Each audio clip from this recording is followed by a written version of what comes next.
दोस्तों हमने पिछली वीडियो में बात की प्रेगनेंसी केयर के अंदर ओव्यूलेशन के बारे में, फर्टिलाइजेशन के बारे में, उसके सिम्टम्स से, किस प्रकार से ओव्यूलेशन होता है, कैसे चेक करें, सब कुछ डिटेल में पिछली वीडियो में बात की। दोस्तों आज की इस वीडियो में हम स्टार्ट करने जा रहे हैं पहले महीने से। प्रेगनेंसी जब ठहरती है तो पहले महीने से किस प्रकार से बच्चा का विकास होता है, स्त्री के शरीर में कौन से बदलाव आते हैं, किसके कारण आते हैं, ये सब कुछ डिटेल में जानेंगे आज की इस वीडियो में, जिसके अंदर मैं 7 टॉपिक को कवर करूंगा।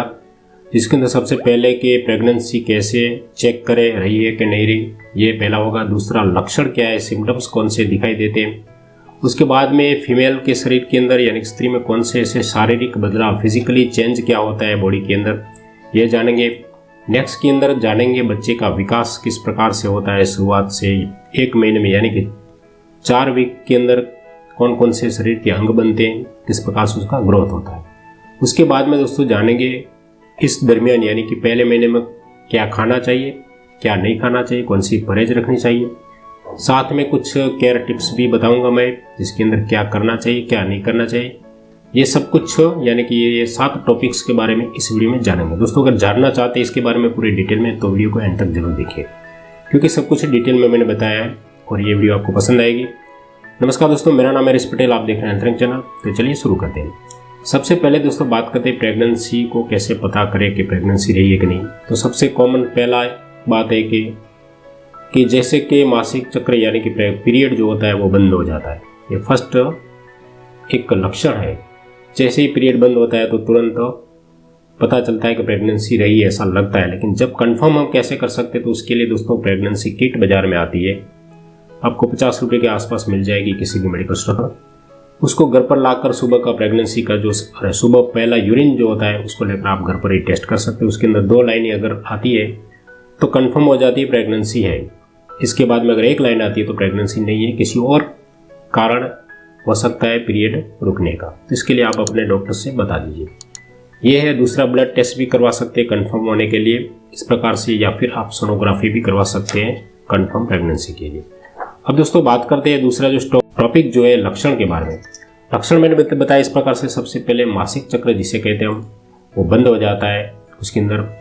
उसके बाद में कुछ किसी को एक ब्लड स्पॉटिंग जैसा होता है जब वो इम्प्लांट होता है, जब जो बच्चे वो जो ओव्यूलेशन होने के बाद फर्टिलाइजेशन होता है, जब एक प्रकार कहते हैं कि विकसित जो अंडा बनता है, विकसित जिसे हम कहते हैं, वह फैलोपियन ट्यूब से निकलकर जब घर में आता है तब उसको इम्प्लांट होता है दीवार के अंदर, जब चिपकता है। उसके बाद उस वक्त कुछ किसी महिलाओं को, सबको नहीं, किसी को थोड़ा ब्लीडिंग जैसा होता है, तो शुरुआत में कुछ ब्लीडिंग भी हो सकता है। तो ये कोई घबराने की बात नहीं है। केस अगर आपने टेस्ट किया है, अगर पॉजिटिव है, वो टेस्ट आपका प्रेगनेंसी टेस्ट के अंदर पॉजिटिव होता है और ऐसा ब्लड स्पॉटिंग जैसा होता है, तो कोई घबराने की बात है। अगर कुछ और भी प्रॉब्लम होती है, ज़्यादा ब्लीडिंग हो रहा है, तो अपने डॉक्टर से जरूर बताइए। तो एक कॉमन सिम्टम्स है इसके अंदर। उसके बाद में दोस्तों कभी कभी एब्डोमिनल पेन भी होता है इसके अंदर किसी महिलाओं को। साथ में दोस्तों ज़्यादातर ये जो चेंज होते हैं या फिर जितने भी सिम्टम होते हैं वो ज़्यादातर फीमेल हार्मोन्स पर डिपेंड रखते हैं। फीमेल हार्मोन्स जो प्रोजेस्टेरोन है उसका सेक्रेशन होता है। जैसे ये प्रेगनेंसी रहती है उसके बाद में उसका लेवल बढ़ जाता है। तो ज़्यादातर ये जो चेंज होते हैं या फिर जितने भी सिम्टम दिखाई देते हैं ज़्यादातर उस पर डिपेंड करते हैं।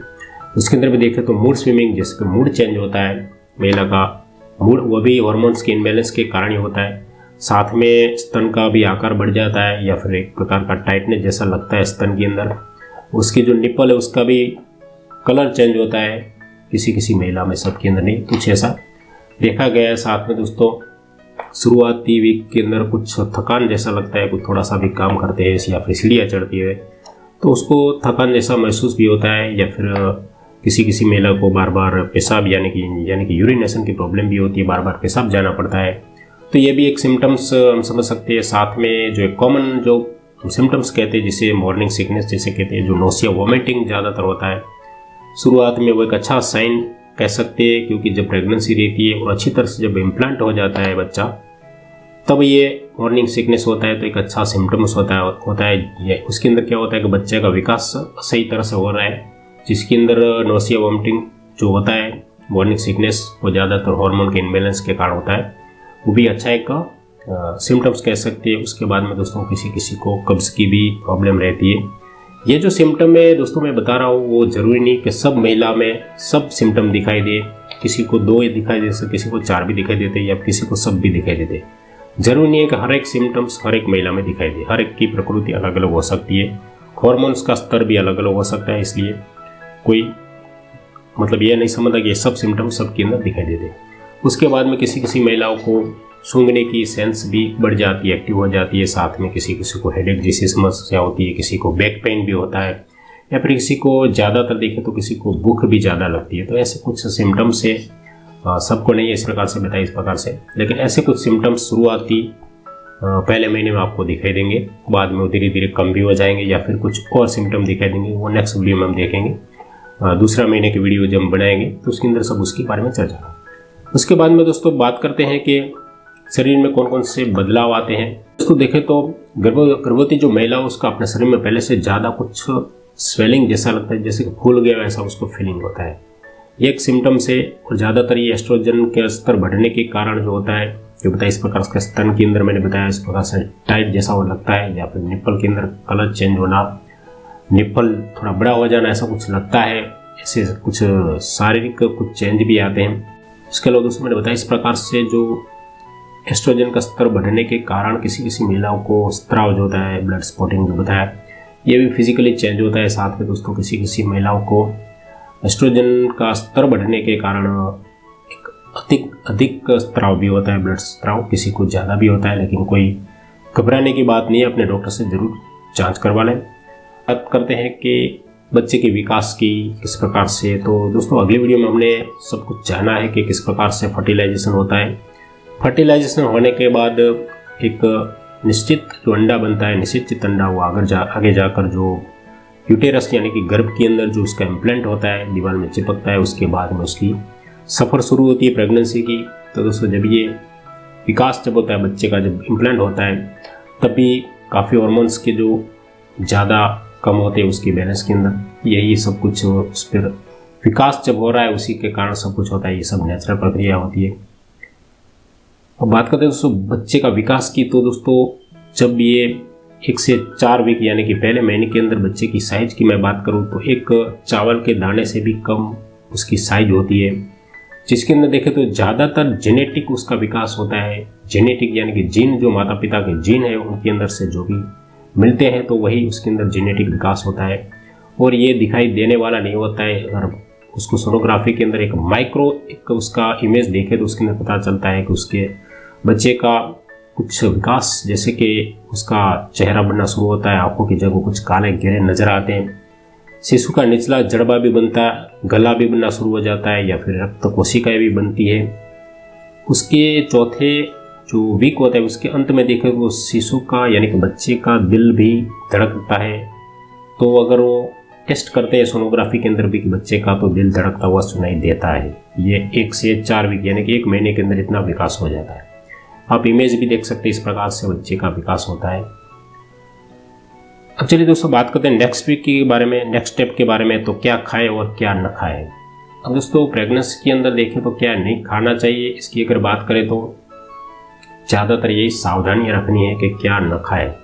तो इसके अंदर दोस्तों समुद्री भोजन जितने भी है उसको आपको नहीं खाना चाहिए, साथ में सॉफ्ट चीज़ें हैं, पैकेट वाली बाजारू चीज़ें वो भी नहीं खानी चाहिए, कच्चा मांस है या फिर कच्चे अंडे भी नहीं खाने चाहिए, साथ में कच्चा पपीता या फिर अनानास भी नहीं खाना चाहिए क्योंकि इसकी गर्भपात होने की संभावना रहती है।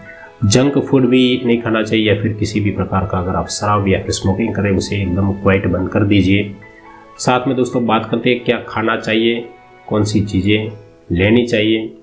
इसकी बात करें दोस्तों तो शुरुआत में गर्भवती महिलाओं को दोस्तों फॉलेट, मैंने अगली वीडियो में भी बात की कि प्रेगनेंसी रहने से पहले भी अगर फॉलिक एसिड स्टार्ट कर देते हैं 5 mg या फिर 400 माइक्रोग्राम की टेबलेट स्टार्ट कर देनी चाहिए, और प्रेगनेंसी रहने के बाद 3 महीने तक इसको लेना, या फिर पूरे प्रेगनेंसी के दरमियान भी लेते तो काफ़ी अच्छा रिजल्ट मिलता है क्योंकि फॉलिक एसिड के बहुत से फायदे होते हैं। तो फॉलिक एसिड जिसके अंदर पाई जाती है, ऐसे जो ब्रोकोली है वो अगर खाए, या फिर संतरा अधिक लेना चाहिए जिसके अंदर फॉलिक एसिड आपको मिल सकता है। साथ में दोस्तों विटामिन B6 की भी बहुत ज़रूरी होती है, यानी विटामिन B कॉम्प्लेक्स वाला जितने भी खाद्य पदार्थ है जैसे कि केला है, साबुत अनाज है, या फिर सूखे मेवे वो भी खाना चाहिए जिसके अंदर प्रोटीन या फिर विटामिन आपको मिल सकता है। साथ में जितने भी बन सके फाइबर युक्त फलों का सेवन कीजिए। जितनी यानी कि डेयरी प्रोडक्ट भी आपको लेनी चाहिए, दूध पीना भी बहुत अच्छा रहता है। इसके बाद में दोस्तों शुरुआत में आयरन की ज़रूरत होती है। तो आयरन से भरपूर जो साग भाजी होती है जिसके अंदर आयरन पाया जाता है, जैसे कि पालक है, बैंगन है, इसकी सब्जी बनाकर खानी चाहिए ताकि जो आयरन का स्रोत आपको मिल सके, जो आयरन की डिफिशियंसी ना हो। इस प्रकार से साथ में दोस्तों जो बैलेंस डाइट होता है, जो जिसके अंदर कार्बोहाइड्रेट सब कुछ मिलता है, तो वो भी आपको लेना चाहिए। तो इस प्रकार से इतनी चीज़ें लेनी चाहिए। अब दोस्तों बात करते हैं कि प्रेगनेंसी के दौरान यानी कि पहले 1 महीने की जो प्रेगनेंसी रहती है तब उसके अंदर क्या करना चाहिए और क्या नहीं करना चाहिए, कौन सी केयर रखनी चाहिए, उसकी अगर बात करें तो दोस्तों यहाँ पर सबसे पहले रोजाना कम से कम थोड़ा सा व्यायाम जरूर कर लीजिए। इनसे आपको और आपके बच्चे को विकास के अंदर कुछ तेजी मिलेगी। साथ में जो बताया इस पर फाइबर युक्त खाना खाइए, अच्छे से कोई भी खुराक लीजिए, बैलेंस डाइट खाइए। दिन में कम से कम 8 से 10 गिलास पानी, यानी कि पानी जितना भी जब भी इच्छा हो, न हो तब भी पानी हो सके उतना ज़्यादा पीजिए। हमेशा साथ में दोस्तों जब भी ज़रूरत पड़े तब डॉक्टर की सलाह के अनुसार, डॉक्टर की सलाह की जरूर पड़े तो डॉक्टर का विजिट जरूर कीजिए।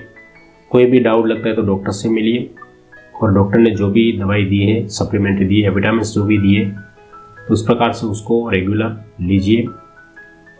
और लगातार ऐसे लोगों के संपर्क में रहिए जिन्हें गर्भावस्था से जुड़ी जानकारी और अनुभव, जैसे बड़े जो भी लोग होते हैं उसके साथ उसकी सलाह लेते रहिए, क्योंकि उसके पास एक्सपीरियंस होता है तो आपको अच्छा टिप्स आपको दे सकते हैं या फिर गाइड कर सकते हैं।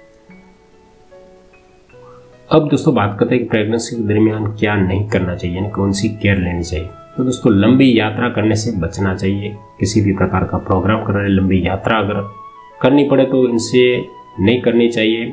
इस दौरान ऊंची एड़ी वाले सैंडल भी नहीं पहनने चाहिए, क्योंकि कभी अगर मचक जाती है या फिर कुछ भी होता है तो प्रॉब्लम होती है। तो इस प्रकार से ज़्यादा झुकने से बचे। अगर कुछ काम ऐसा है कि जो आपको झुक के करना पड़ता है तो वो भी न कीजिए। गर्भावस्था के दौरान दोस्तों डॉक्टर की सलाह लिए बिना कोई भी ऐसी दवाई आपको नहीं लेनी चाहिए जो आपको पता नहीं है। किसी का भी सुनने के बाद डॉक्टर की सलाह अगर देते, डॉक्टर कहते हैं तो ये लीजिए। साथ में डाइटिंग दोस्तों बिल्कुल नहीं करना चाहिए डाइटिंग, क्योंकि इस वक्त भूख भी ज़्यादा लगती है और शरीर को हर एक प्रकार के विटामिन कार्बोहाइड्रेट्स की ज़रूरत रहती है, तो डाइटिंग बिल्कुल नहीं करना चाहिए। इस प्रकार से कुछ केयर और जितना हो सके उतना तनाव से दूर रहें, यानी कि हैप्पी आनंद में रहें। कुछ ऐसी बातें या फिर कैसे तनाव युक्त अगर वातावरण है तो वहाँ से वहाँ न जाए, ताकि आप स्ट्रेस फ्री रह सकते हैं। स्ट्रेस को जितना भी मैनेज करें उतना मैनेज कर दीजिए।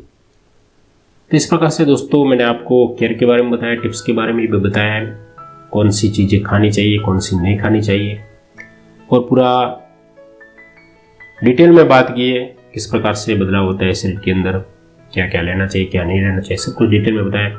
दोस्तों आशा करता हूँ वीडियो पसंद आएगी। कुछ कमेंट है इस पहले महीने की प्रेगनेंसी के ऊपर तो ज़रूर कमेंट कीजिए। तो मिलते हैं नेक्स्ट वीडियो अंदर, जिसके अंदर बात करेंगे प्रेगनेंसी प्रेगनेंसी का दूसरा महीना के अंदर क्या क्या होता है।